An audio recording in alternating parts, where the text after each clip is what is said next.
एक बार फिर से रायपुर की ही बात करेंगे, जहां रायपुर के खरोरा थाना क्षेत्र में हैरान करने वाली घटना सामने आई है। मुड़ीपारा स्थित आईटीबीपी की 38वीं बटालियन कैंप में एक सिपाही ने अपने ही असिस्टेंट सब इंस्पेक्टर एएसआई की गोली मारकर हत्या कर दी। इस वारदात के बाद इलाके में हड़कंप मचा हुआ है। पुलिस अफसरों ने बताया कि आईटीबीपी की 38वीं बटालियन कैंप में एएसआई देवेंद्र सिंह दहिया और आरक्षक सरोज कुमार के बीच मामूली बात को लेकर तीखी बहस हुई थी।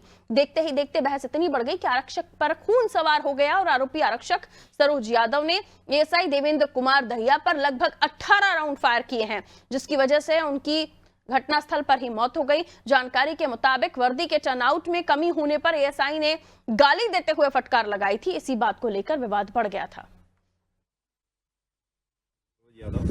उसके द्वारा बटालियन के ही एक एएसआई है देवेंद्र दहिया, उसको इंसास राइफल से गोली मारी गई है, जिससे घटना पर उसके मौके पर मृत्यु होगी। वर्तमान में एफएसएल और बैलिस्टिक टीम को बुलाया गया है और वहां से एफएसएल की टीम अभी आई है और घटनास्थल का बारीकी से परीक्षण कर रही है। इंसास राइफल से लगभग जो 20 गोली है वो राउंड उसमें यूज किया गया है, जिसमें तत्काल मौके पर मृत्यु हो गई है। प्रथम दृष्टया अभी पूछताछ पर ये जो आरक्षक है उसको परेड में लगाया गया था ड्यूटी सुबह के लिए, और वहाँ पर उसका जो उसके द्वारा आकर के डांट दिया गया था ये सही द्वारा, जिससे आक्रोशित होकर गोली मारना पता चला है। घटना का विस्तृत जो जांच है अभी जारी है आगे, और पूछताछ पर पीएम पर स्थिति जो है स्पष्ट हो पाई।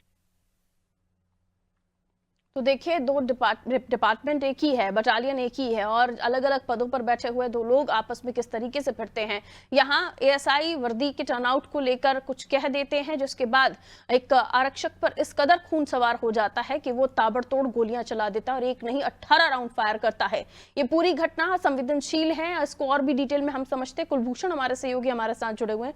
कुलभूषण, ये घटना अपने आप में बताती है कि अब इस पर बहुत ही संवेदनशीलता के साथ विचार करने की आवश्यकता है, और साथ ही साथ अब जिस तरीके से गोलीबारी हुई है, अधिकारी भी इस पर अपनी जानकारी देते हुए नजर आए कि क्या कुछ हुआ। लेकिन सवाल ये है कि आखिर क्या ऐसा बीता होगा या क्या ऐसे उसे मनोवैज्ञानिक स्थिति बनी होगी उस आरक्षक की, जो उसने इस तरीके से 18 राउंड फायर किए। क्योंकि इनका काम होता है, इनको तो एक एक बुलेट का जानकारी देनी होती है अपने विभाग को, और ऐसे में इस तरीके से खून सवार हो जाए किसी आरक्षक पर, तो क्या कहेंगे?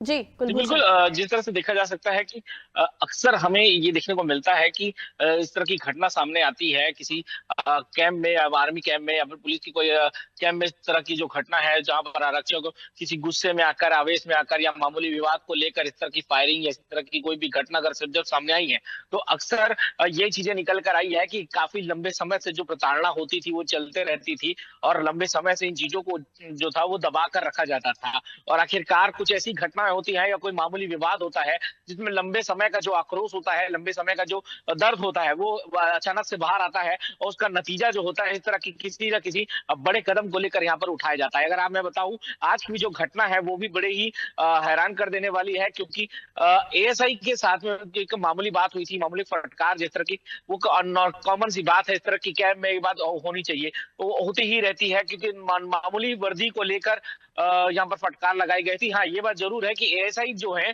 उन्होंने गाली गलौज की थी उसको लेकर, तो हो सकता है कि गाली गलौज से ही ये अचानक से इस बात को लेकर इतना गुस्सा आया हो कि उन्होंने जो लंबे समय का जो गुस्सा था, आक्रोश था, वो एक बार में पूरा पूरा फट गया वहां पर। और वही उसका नतीजा रहा कि करीब 18 राउंड जो है, इंसास राइफल उनके पास में थी, करीब इंसास से करीब 18 राउंड जो है वो बैक टू बैक वहां पर फायर करने शुरू कर दिया। पहले वो जवान एएसआई को वहां पर गोली मारी गई दहिया को, और उसके बाद जो है सरोज कुमार ने लगातार घूमकर फायरिंग करना वहां पर शुरू कर दी। आसपास के जो लोग हैं, उन्होंने, जो सिपाही थे, उन्होंने अब जमीन पर लेटकर अपनी वहां पर जान बचाई। फिर जैसे तैसे जैसे ही उनकी गोलियां वहां पर खत्म हुई है, तो तत्काल जाकर वहां पर पीछे से दबोचा गया और उसको दबोच के जमीन पर लेटाया गया। नहीं तो वह दूसरे राउंड की भी तैयारी चल रहा था, यानी दूसरी जो मैगजीन है वह भी गन में लगाने की पूरी तैयारी उसकी रखी हुई थी। तो आप समझ सकते हैं कि कितना गुस्सा, कितना आक्रोश जो है उस सिपाही के अंदर उस समय रहा होगा, उस आरक्षक के उसके मन में रहा होगा कि उसने एक बार में ही पूरा कैंप ही खत्म करने का एक तरह से बना लिया था कि लगातार जो है वो कैंप में घूमकर वो फायरिंग करना चालू कर दिया। तो अब ये सोच सकते हैं कि जो मन का आक्रोश है, इसके लिए यकीनन तौर पर सरकार को कुछ कदम उठाने चाहिए। हम अक्सर देखे हैं कि किसी सिपाही का इस तरह से सुसाइड करना या फिर इस तरह से गोली चला लेना या फिर इस तरह की जो भी घटनाएं होती है, यकीनन तौर पर मनोचिकित्सक को वहां पर होना चाहिए। अब समय समय पर वहां पर उनकी जांच करनी चाहिए। जो आरक्षक होते हैं, जो अधिकारी भी होते हैं, उनके मन की बातों को वहां पर सुनना चाहिए कि आखिर चल क्या रहा है। कोई परिवार से परेशान है, कोई ड्यूटी से परेशान है, तो इन चीजों को लेकर वहां पे एक जांच होनी चाहिए। अब ये देखना होगा कि सरकार इस चीज को लेकर क्या एक्शन लेती है और क्या आने वाले समय में इसको बेहतर बनाया जा सकता है, देखने वाली बात है। जी बिल्कुल, इस चीज को किस तरीके से अब अपने जानकारी में लेती है सरकार और इस पर क्या कदम उठाए जाते हैं ये तो है, लेकिन एक इसका दूसरा जो हम देखें एंगल तो ये भी है कि क्या आप वरिष्ठ अधिकारी हैं, आपको क्या अधिकार है कि आप अपने जूनियर स्टाफ को या अपने बटालियन के वो आरक्षक जो आपके कहे अनुसार आपकी आज्ञा को मानते हैं, आप उनके साथ गलत व्यवहार करें? ये भी तो कहीं से ठीक नहीं है। कहीं ना कहीं देखिए, सबका अपना एक सेल्फ रिस्पेक्ट होता है और वहां पर अगर आप गाली गलौज करके अपने जूनियर से बात कर रहे हैं तो इस मामले में ये भी, इस पर भी कार्रवाई होनी चाहिए कि आखिर वो अधिकारी कितने भी बड़े पद पर क्यों ना हो, आपके अगर जूनियर स्टाफ हैं, आपके जूनियर ऑफिसर्स हैं वहां पर, तो आपको उन्हें आप सख्ती कर सकते हैं, आप अनुशासनहीनता की कार्रवाई कर सकते हैं, लेकिन आप किसी को किसी भी तरीके से गाली गलौज करके संबोधित नहीं कर सकते।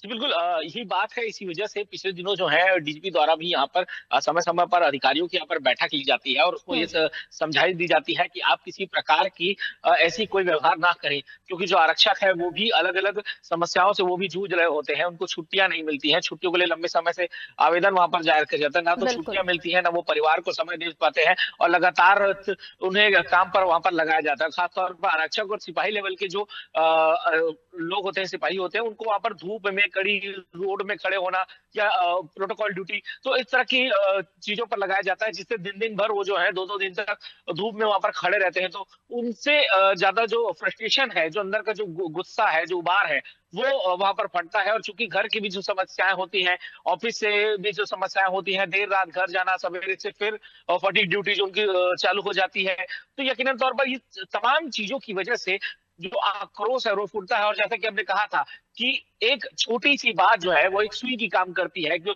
पिन का काम करती है, जो गुस्से का जो उबार होता है वो फूट जाता है। तो बस उसी के बारूद के ढेर पर चिंगारी लगाने का काम होता है, फिर वो जब ज्वालामुखी की तरफ फटता है तो फिर हालात इस तरीके के हो जाते हैं। बहुत शुक्रिया कुलभूषण जानकारी के लिए।